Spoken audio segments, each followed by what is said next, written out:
Senhor Deus, obrigado, Senhor, porque o Senhor provê para nós as coisas que a gente precisa. Sim, o Senhor é o ar que nós respiramos. E nós dependemos totalmente de Ti, Pai. Nos ajuda, Pai, a caminharmos no caminho que o Senhor nos chama para caminhar com o Senhor. A seguirmos o Senhor, a termos o Senhor como o nosso pastor. Recebe o nosso louvor, a nossa honra. Recebe a glória de todo o universo, Pai. Nós oramos em nome de Jesus, Amém. Bom, nós estamos no último episódio da série que se chama... E eu perguntei para vocês que no primeiro culto eu errei. Então é do silêncio ao grito, só para eu ter certeza do que é mesmo, né? Mas, só lembrando vocês, o povo de Israel, antes de passar o Rio Jordão, antes de entrar na Terra Prometida, fez uma aliança com Deus. Deus propôs essa aliança em 4 partes. Foi isso que a gente viu na última vez. Uma parte que começou antes de eles passarem. E aí, durante a passagem, até que eles comeram a Páscoa, que foi a última das 4 partes dessa aliança. Aliança significa simplesmente um sinal de pertencimento. Uma declaração de pertencimento. Quando eu faço casamentos, e aí na hora de colocar aliança, e aí eu sempre digo, bom, essa aliança, ela representa que você pertence você está dizendo que pertence a alguém. Você está olhando meu dedo? Não, para de olhar. Eu estou assinando. Mas é porque a minha não cabe mais, viu? Preciso dar um jeito nela ainda. Mas a aliança é isso, é um sinal de pertencimento. Eu declaro que eu pertenço. E Deus quis fazer essa aliança com o povo. A aliança é muito mais extensa, muito mais ampla, muito mais maravilhosa. E a gente viu essa aliança semana passada. Agora, eles estão do outro lado do rio já. E agora a coisa vai acontecer. Agora eles vão avançar para dentro de Canaã, da Terra Prometida. E aí a gente encontra esse texto lá em Josué, no capítulo 5, verso 13. Estando Josué ao pé de Jericó, levantou os olhos e olhou. E eis que se achava em pé diante dele um homem que trazia na mão uma espada nua. Chegou-se Josué a ele e disse: És tu dos nossos ou dos nossos adversários? Eu quero dividir esse texto aí, esse verso, em 3 partes. E a gente vai começar a olhar para essa primeira parte. Diz assim: estando Josué ao pé de Jericó, levantou os olhos. Vamos lá? Levantou os olhos e olhou. Não parece uma redundância isso aqui? Levantou os olhos e olhou. Uma coisa clara, né? Parece que não precisava ter uma das 2 coisas ali, né? Levantou os olhos e olhou. E quando existe repetição na Bíblia, né? É para a gente chamar, é para a gente olhar com uma atenção especial para aquilo. E você vai ver que o texto aí declara de todos os jeitos isso que eu vou te falar agora.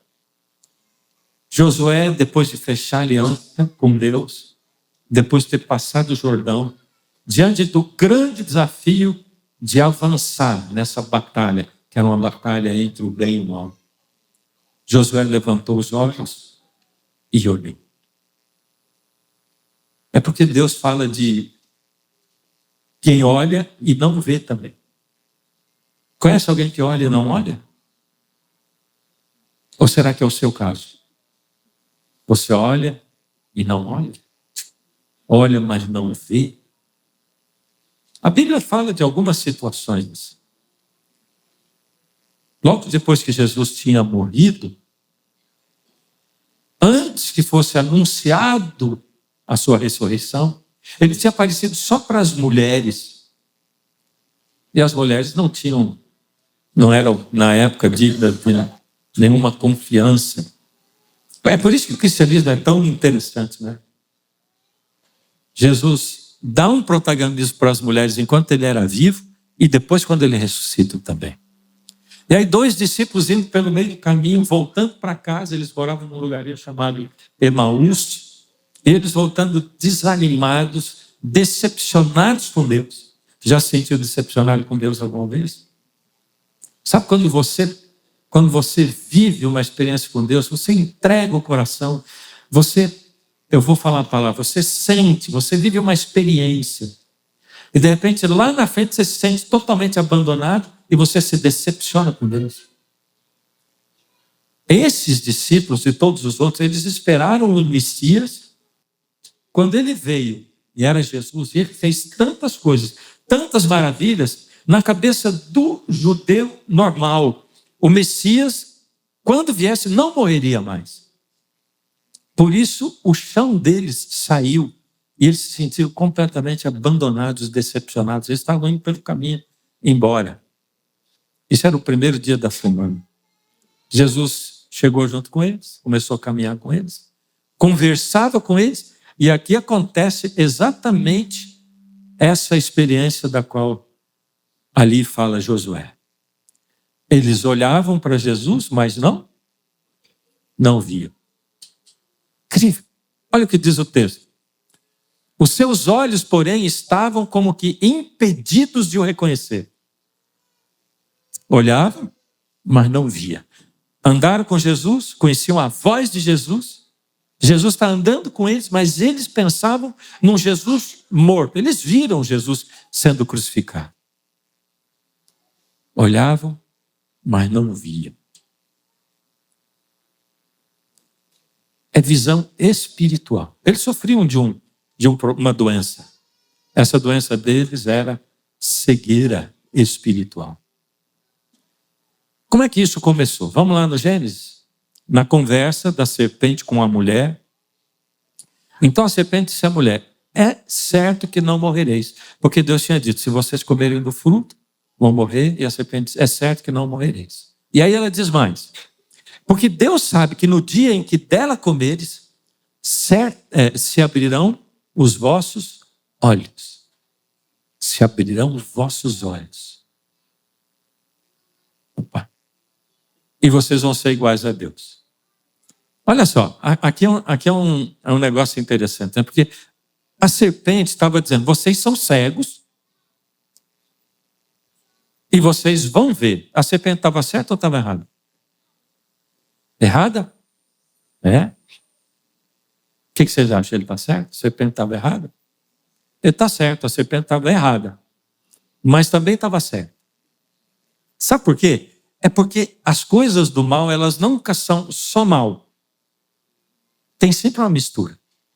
Porque se alguém chegar para você e disser assim, olha, pensa a tua bebida predileta, tá? Eu vou falar de um suco de uva, mas pode ser, pensa na tua bebida predileta. Chega com essa bebida e diz assim, isso aqui está uma delícia, bebe que você vai gostar. E ele diz, o que é isso? Aí você diz assim, a pessoa diz, é veneno. Você vai tomar isso? Lógico que não. Agora, se ela chega com a bebida que você mais gosta e ela não fala que é veneno e ela mistura na bebida que você mais gosta, a mistura pode te enganar. Você pode tomar o veneno, ser amargo, te matar, ou você pode tomar aquilo misturado e não... A gente faz isso todo dia. A gente come um monte de coisa com veneno e bebe um monte de coisa com veneno. E ele vem aos pouquinhos assim, né? E é difícil a gente se desvencilhar deles. Dessas coisas que estão misturadas aí, né? Na nossa alimentação, naquilo que a gente bebe todos os dias. Então a serpente diz assim, olha, vocês hoje são cegos para o mal. Mas quando vocês comerem, vocês vão ter os olhos abertos, vocês serão iguais a Deus. Bom, era mentira porque eles já eram iguais a Deus. Eles conheciam o bem e conheciam o mal. Eles conheciam o mal como Deus conhecia. O bem Deus conhece porque ele é amor. E o mal Deus conhece de saber. E eles conheciam assim, não de experimentar. Mas a serpente estava dizendo, quando vocês comerem, vocês vão ser como Deus. A mentira, e a serpente estava errada, a mentira é que, na verdade, eles não seriam como Deus. Eles eram como Deus e eles seriam como a serpente. Dá para entender? Porque agora eles iam conhecer o bem, porque tinham conhecido o bem de experimentar, e iriam conhecer o mal, porque iam experimentar o mal. E a serpente experimentou os dois, não Deus. E a partir daquele momento, a Bíblia diz assim, abriram-se então os olhos de ambos e percebendo que estavam nus, cozeram folhas de figueira e fizeram roupas para si mesmos. A partir daquele momento, eles deixaram de ver o mundo espiritual, porque Deus se encontrava com eles todos os dias. Eles recebiam visita de anjos e diz, na viração do dia, Deus foi lá, Deus ia todo final de tarde conversar com eles. Eles viam Deus, o mundo espiritual. A partir desse momento, não viam mais. E eles viam o pecado, viram que estavam nus e eles começaram a ver o pecado proliferar na terra. Olha que mudança de parâmetro na visão. E a gente, de lá para cá, perdeu a visão espiritual. E a luta de Deus com a gente é que a gente viva nesse mundo sem tirar os olhos do espiritual. O tempo todo está dizendo. Jesus, por exemplo, quando conversa com Pilatos, ele diz, o meu reino não é desse mundo. Ele fala, não ajuntem tesouro na terra, ajunta no céu, porque aqui a ferrugem, a traça corroem. Ele está sempre chamando a atenção da gente para o espiritual, mas a gente insiste em viver só com a nossa visão fechada nesse mundo, nos problemas que eu tenho e principalmente nas coisas que não importam, porque Paulo diz assim, porque nós olhamos para as coisas que não vemos, porque o que nós vemos dura pouco e o que nós não vemos é eterno. Esse texto é fantástico. 2 Coríntios, capítulo 4. Verso 18, eu acho. 20. Porque nós olhamos para o que não vemos, porque o que nós vemos dura pouco. Ó, visão espiritual. E a Bíblia conta algumas histórias assim. Por exemplo, Eliseu. O rei Ben-Hadad da Síria estava atacando o povo de Israel. E cada vez que ele traçava uma estratégia de guerra, Eliseu, o profeta, contava para o rei, Deus falava para Eliseu, Eliseu contava para o rei, e quando o rei vinha atacar, eles estavam preparados. Outro dia, outra estratégia, de novo, a mesma coisa. E o rei pensou, tem traidor aqui no meio do meu exército. Reuniu o exército e falou, eu quero saber quem é o traidor. Achem esse traidor. E alguém lá diz, majestade, na verdade não tem traidor, é que lá tem o profeta, o Eliseu. E Deus conta para ele, e ele conta para o rei, e o rei se arma, esperando sempre. E aí Ben-Hadad diz, mudar a estratégia. Focou no Eliseu, e mandou o exército dele todinho atacar Eliseu, a casa de Eliseu. Está lá Eliseu na casa dele, com o servo dele, e de repente o exército de Ben-Hadad, todo o exército da Síria em volta da casa de Eliseu. E o servo dele saiu, ouviu o barulho, voltou, Eliseu, Eliseu. Olha o que está acontecendo aqui. Desesperou-se. E ali acontece uma cena fantástica. Eliseu diz, Senhor, abre os olhos dele para que ele veja. E o Senhor abriu os olhos do moço e ele viu que o monte estava cheio de cavalos e carros de fogo em redor de Eliseu. É uma pergunta, esses soldados, cavalos, carros de fogo, eles apareceram no momento que Eliseu disse, Senhor, abre os olhos dele, ou eles já estavam lá antes? Eles estavam lá antes. O rapaz só não conseguia ver. Você entende? Se os teus olhos e os meus espirituais, se o véu que separa esse mundo do mundo espiritual se abrisse, o que você acha que a gente veria aqui dentro? Pelo menos anjos. Só anjo bom, não é? Não também. É a mesma cena que o Eliseu viu. O exército inimigo e o exército do Senhor ao redor. Essa é a luta de todo dia. A mente da gente, o coração da gente é o campo de batalha nesse grande conflito. Estando Josué ao pé de Jericó, levantou os olhos e olhou e viu. Olha, Deus quer abrir os seus olhos espirituais o tempo todo. E não é só em momentos assim grandiosos, nas coisas pequenas da vida. Eu estava estudando esse assunto e lembrei de uma coisa que aconteceu um tempo atrás. Eu estava em casa, tinha machucado minha perna, aí eu não podia botar o pé no chão, pé para cima, e estava lendo a Bíblia em Isaías, meditando, orando. E quando eu acabei de ler aquele texto, de repente me veio à mente um amigo meu com quem eu já não falava fazia muito tempo. E eu não pensei nele porque tinha alguma coisa a ver com Isaías. Eu não sei porque que ele veio na cabeça, mas veio ele. Mora em outro estado, né? Meu coração aqueceu e eu fui impelido a telefonar para ele.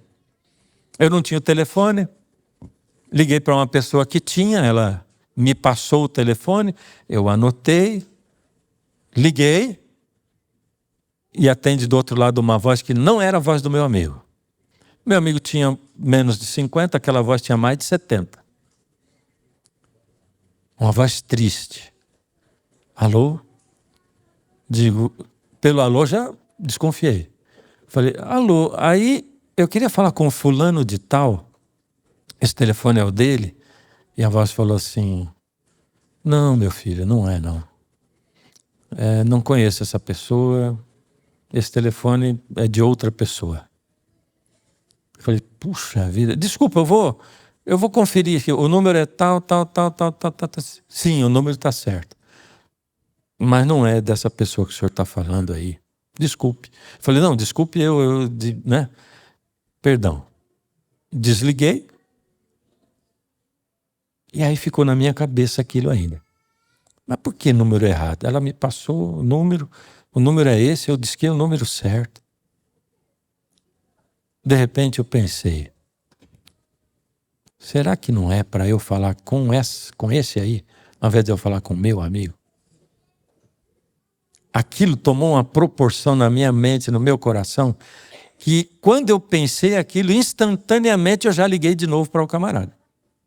Só dei um rediscar lá, pá! E eu nem pensei o que eu ia falar para ele, porque quando ele atendeu, eu não pensei que eu ia falar. Foi automático assim, né? Aí ele atendeu, aí eu falei, alô, aqui é o rapaz do engano. Aí ele disse, já reconheci. O senhor me desculpa, tal, mas eu não sabia o que dizer. Eu falei assim, o senhor por acaso conhece alguém aí que pertence à igreja adventista? É porque eu queria, né? Aí ele disse, conheço sim. Eu falei, então deixa eu falar para o senhor, eu sou um pastor da igreja adventista, não disse meu nome, eu sou um pastor da igreja adventista. E eu estava aqui em casa lendo a minha Bíblia e de repente contei o contexto para ele e eu disse assim, meu coração aqueceu e eu liguei de novo para o Senhor porque eu acho que eu tenho alguma coisa para falar para o Senhor, mas até ali eu não sabia o que era, né? Eu disse assim, eu posso ler para o senhor o texto que eu estava lendo na Bíblia? Pode. E eu peguei a minha Bíblia. Estava aberta aqui ainda. E eu comecei a ler Isaías 53 para ele. Vou ler uns trechos só. Era desprezado e o mais rejeitado entre os homens. Homem de dores e que sabe o que é padecer. E como um de quem os homens escondem o rosto, era desprezado. E dele não fizemos caso algum. Ele foi oprimido, humilhado, mas não abriu a boca. Como cordeiro foi levado ao matadouro, e como ovelha muda perante os seus tosqueadores, ele não abriu a boca. Ele verá o fruto do penoso trabalho de sua alma e ficará satisfeito. O meu servo. Por isso, eu lhe darei muitos como a sua parte. Aí quando eu terminei de ler isso aqui, o homem estava chorando. E ele falou, puxa vida, eu sou membro da igreja adventista, sabe? E eu estou com 70 anos. A minha vida inteira eu dediquei para um ministério que é Desbravadores. Eu amo isso. Eu amo. Mas na semana passada eles me tiraram do clube e, sem palavras, disseram que não precisam mais de mim. E aí eu fiquei muito chateado, eu me senti rejeitado, eu me senti ultrajado. E agora há pouco eu estava aqui com a minha mulher, conversando, abrindo meu coração, e eu disse para ela assim: eles não precisam de mim e eu também não preciso deles. Não volto mais lá. E aí, de repente, do nada, o Senhor me liga e me fala isso. E eu entendi. Obrigado. Obrigado. Até hoje eu não sei quem é esse homem. E ele não sabe quem eu sou também. Nunca encontrei com ele. Eu só sei que ele mora em Campo Grande. Porque foi para lá que eu liguei. Ele morava na mesma cidade do meu amigo.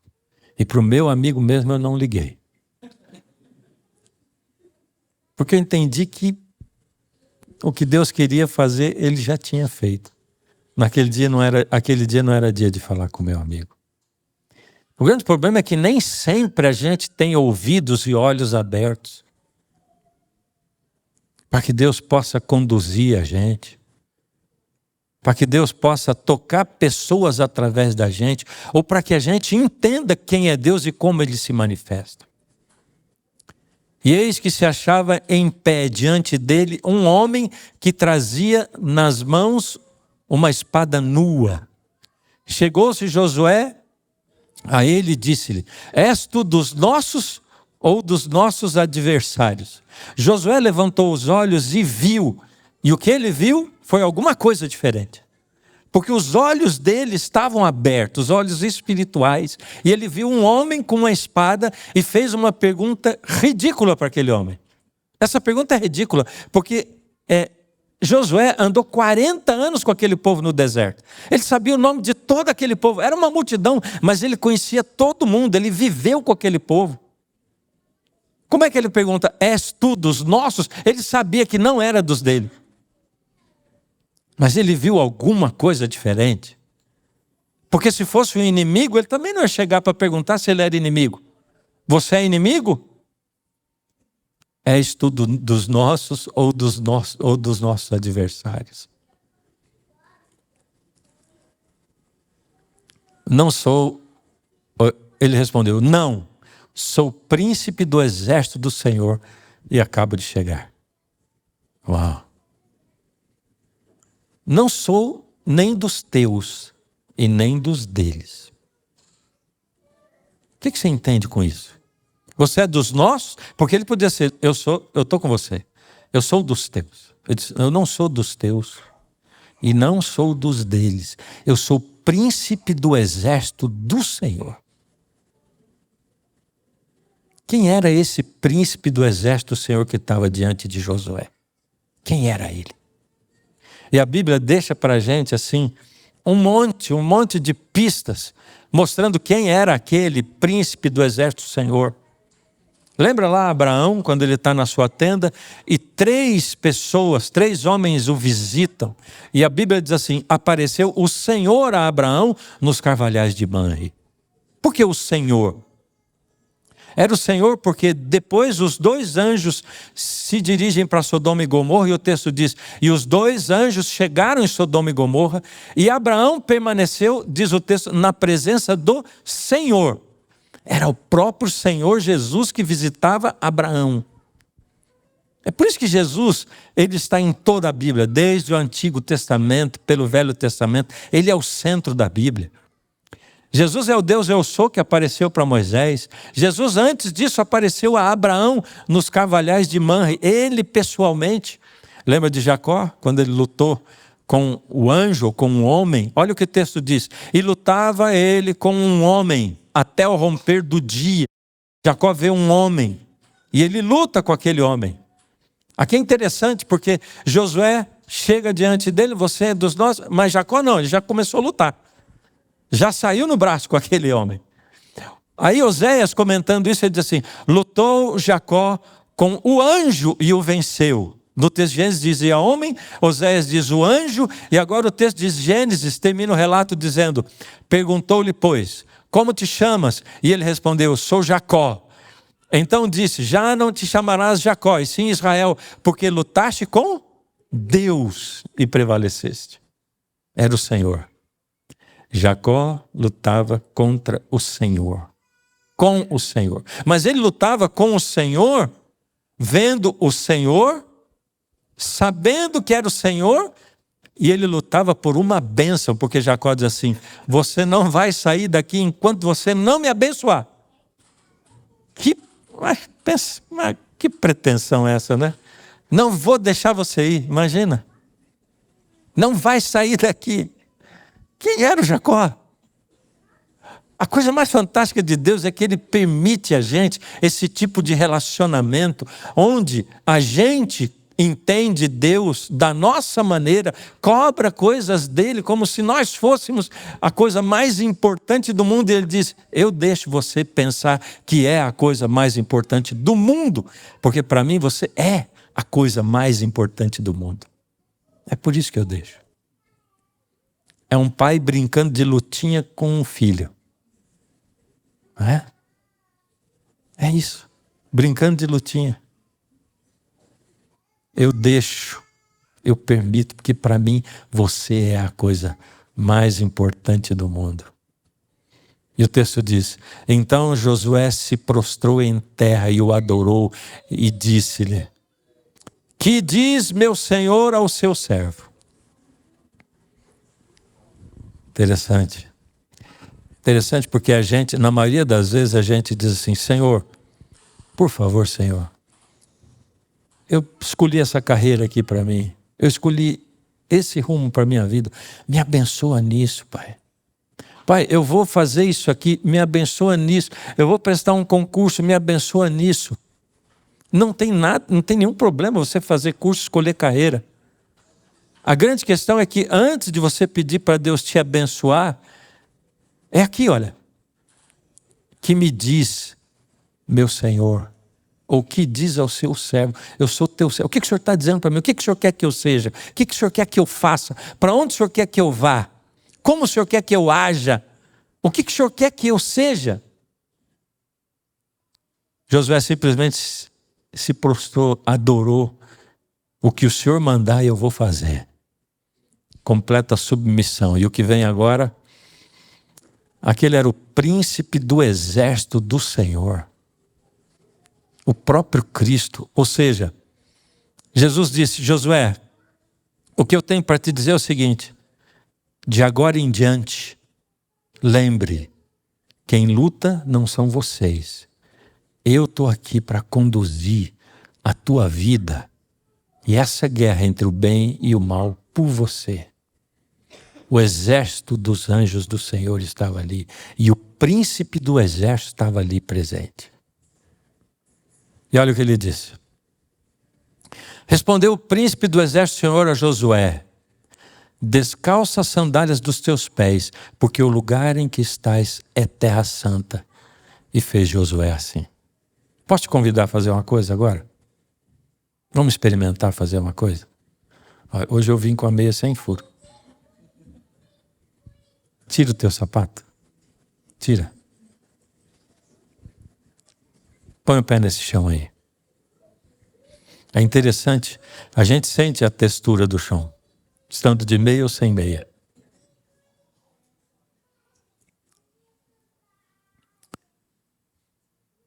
Descalça os teus pés, porque o lugar onde você está pisando é terra santa.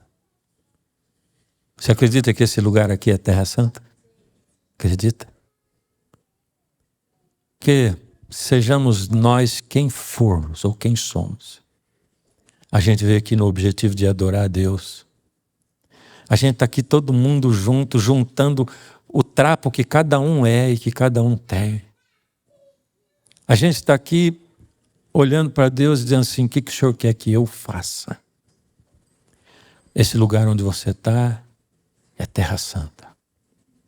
Aquele lugar onde Josué estava era terra santa, por quê? Porque Josué pisava lá. É porque ele era conduto entre o céu e a terra. Era porque Deus estava ali presente. O príncipe dos exércitos do Senhor estava ali. E sabe de uma coisa?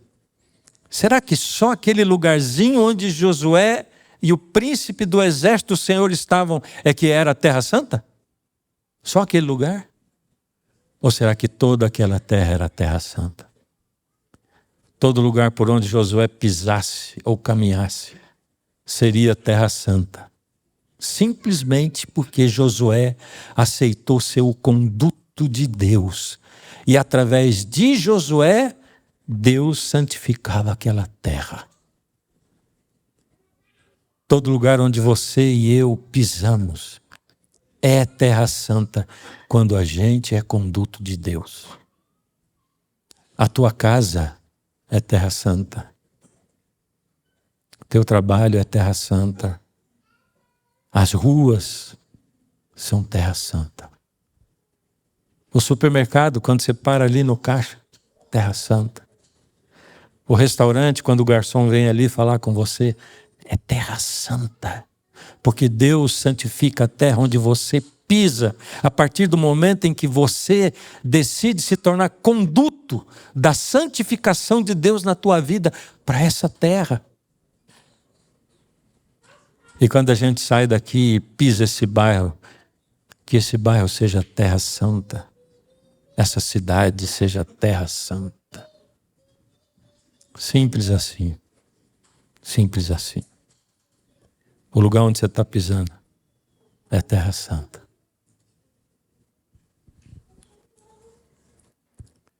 E aí vem a instrução. Qual foi a instrução mesmo? A instrução foi assim. Ridícula, hein? Olha, toda a estratégia de guerra era uma estratégia ridícula. Lembra que a gente veio estudando aí nesse tempo todo? Tudo. Agora, termina com o ridículo do ridículo.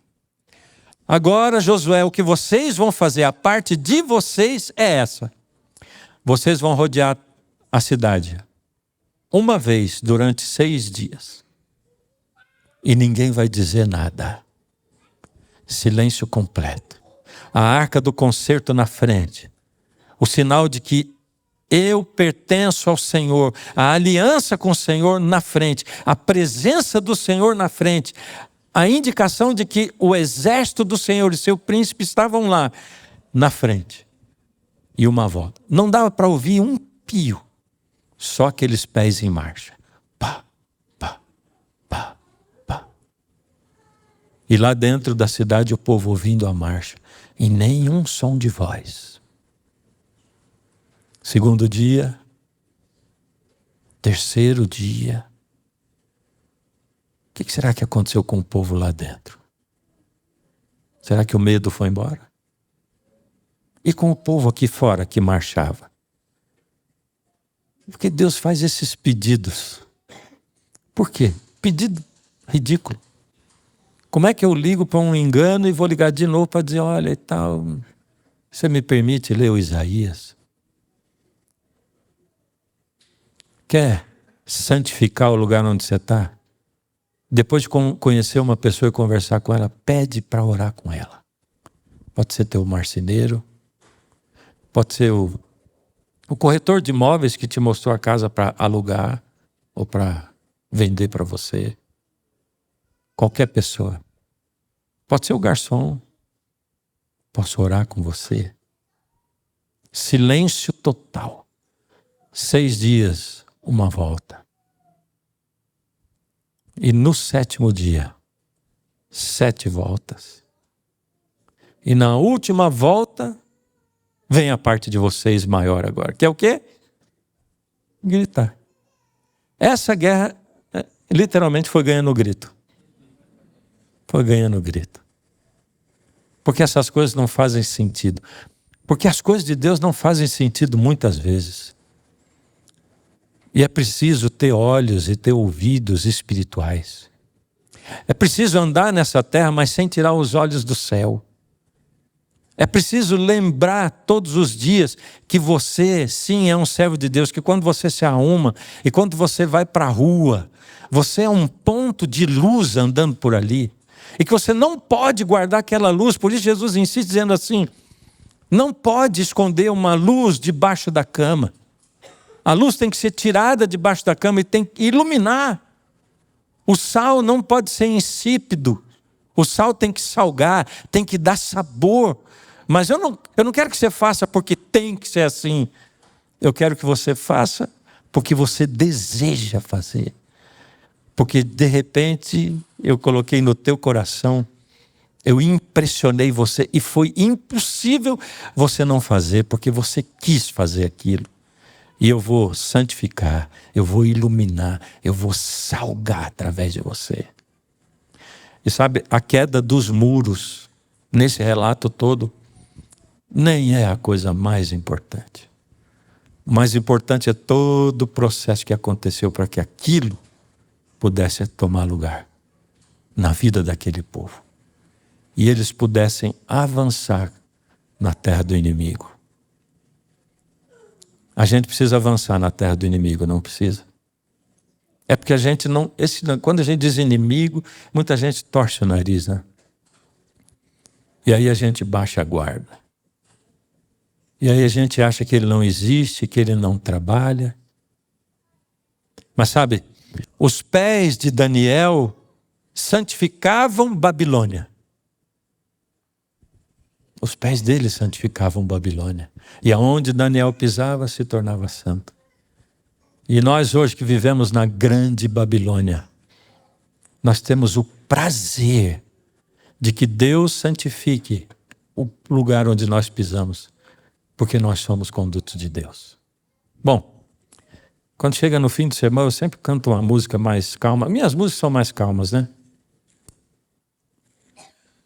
Tem muita gente que diz assim: pastor, meu filho, ele dorme ouvindo suas músicas. São músicas soníferas mesmo, né? Mas hoje eu quero terminar cantando uma música para cima. Uma música de exaltação. Uma música que demonstra quem é Jesus na nossa vida, o contexto no qual nós estamos vivendo hoje e o poder desse príncipe do exército de Deus que se coloca à nossa disposição, à sua disposição. Pode tocar o playback. E eu quero que você se transporte para essa batalha que você batalha todo dia. Castelo forte é o nosso Deus, digno de louvores. Castelo forte é o nosso Deus, reina para sempre. Cristo é o capitão da nossa salvação, declarando guerra ao poder do mal. Leva à frente os planos de batalha do nosso Deus e Redentor. Ouça o som do exército de Cristo, conclamando a todos para guerrear. Venceremos com Jesus à frente,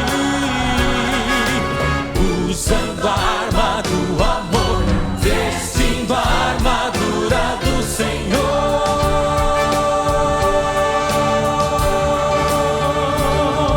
Castelo forte é o nosso Deus, digno de louvores. Castelo forte é o nosso Deus, reina para sempre.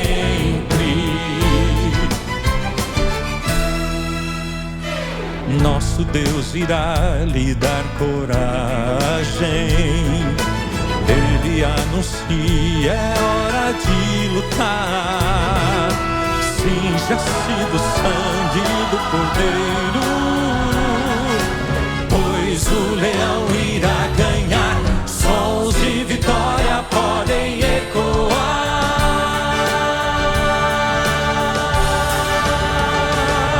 Castelo forte é o nosso Deus, digno de louvores. Castelo forte é o nosso Deus,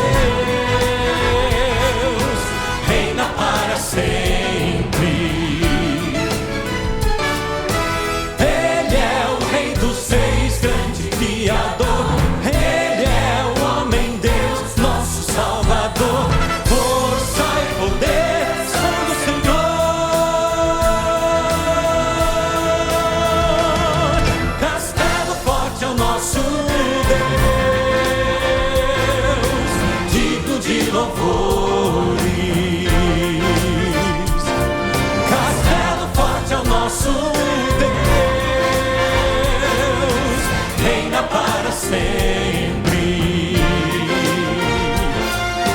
Reina para sempre. Castelo forte é o nosso